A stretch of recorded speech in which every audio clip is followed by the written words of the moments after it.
Então essa é a resposta das questões deixadas na aula anterior.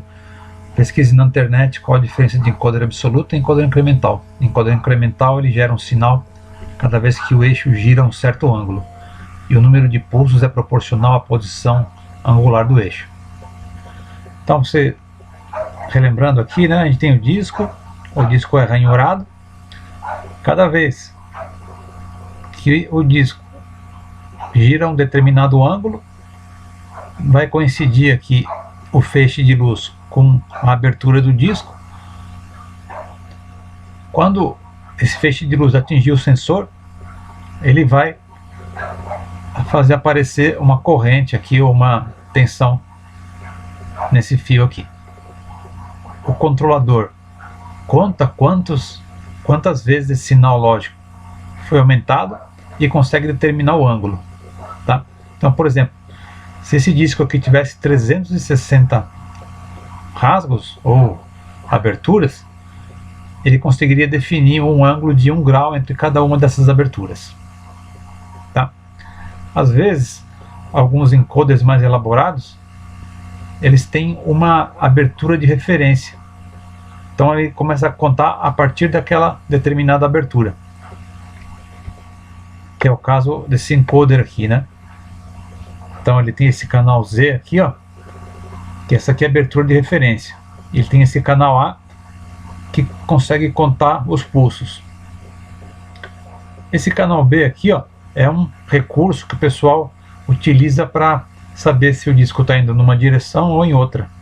Então eles defasam um pouco o sensor, e aí ele tem uma diferença de sinal lógico entre esses dois sensores aqui. Você pode ver que o sensor azul ele está aqui no sinal lógico baixo, né, o 0, e o canal B está numa posição sinal lógico alto, ou 1. Então o controlador consegue interpretar, ele sabe se o disco está girando no sentido horário ou anti-horário. Esse mesmo mecanismo é utilizado nos encoders lineares também, que é esse caso aqui, ó, que tem lá uma marca de referência. Esse tipo aqui de encoder é usado lá no torno CNC da escola. Por isso que quando você liga o torno, você tem que mandar o carro ir todo para a direita para ele achar essa marca aqui referência, e aí começar a contar a partir daquela dimensão do final da régua ótica. Bom, no caso do encoder absoluto, ele é capaz de gerar um único código para cada posição do eixo. Isso permite que a leitura não seja perdida, mesmo quando há falha no fornecimento de energia.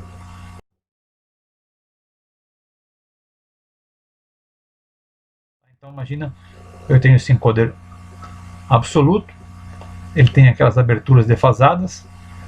Se faltar energia e eu perco esse sinal luminoso aqui, no momento que eu ligar a máquina novamente, como esse disco vai estar nessa mesma posição, a máquina vai saber exatamente onde o disco ficou parado.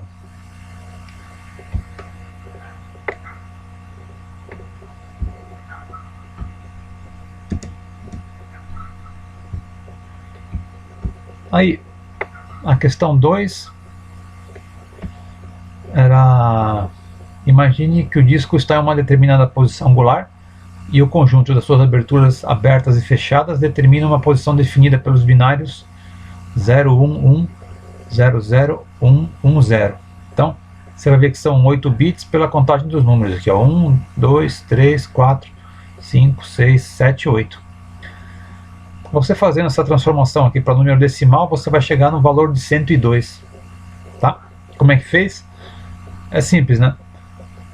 Então você coloca lá esse primeiro número. Como ele tem 8 bits, esse primeiro número, o 0, vai ser multiplicado por 2 elevado a 7. Aí esse 1 vai ser multiplicado por 2 elevado a sexta, assim por diante, até chegar no valor de 0 multiplicado por 2 elevado a 0. Tá? Repara que aqui não começa com 1, começa com 0, né? Então depois que você fez essa conta aqui, ó, você vai somar todos esses valores e vai chegar nesse valor de 102. Aí a terceira e última pergunta: supondo agora que o decimal transformado fosse de 253, como seria o número binário determinado pelas aberturas? Então, a gente já sabe que quando você tem 8 bits, o maior número que você vai conseguir codificar é 255. Como 253 é 255 menos 2, e o 2 é 10 em binário, né? É 1 e 0 aqui. Você sabe que você tem que subtrair esse valor que vai multiplicar o 2 elevado a 1, tá? Então você vai ter todos os valores iguais a 1, menos o penúltimo que vai ser 0. Então, fazendo essa conta aqui, você vai chegar no 253. Existe uma outra maneira mais fácil de fazer isso, que é usar o Excel, e você coloca lá a função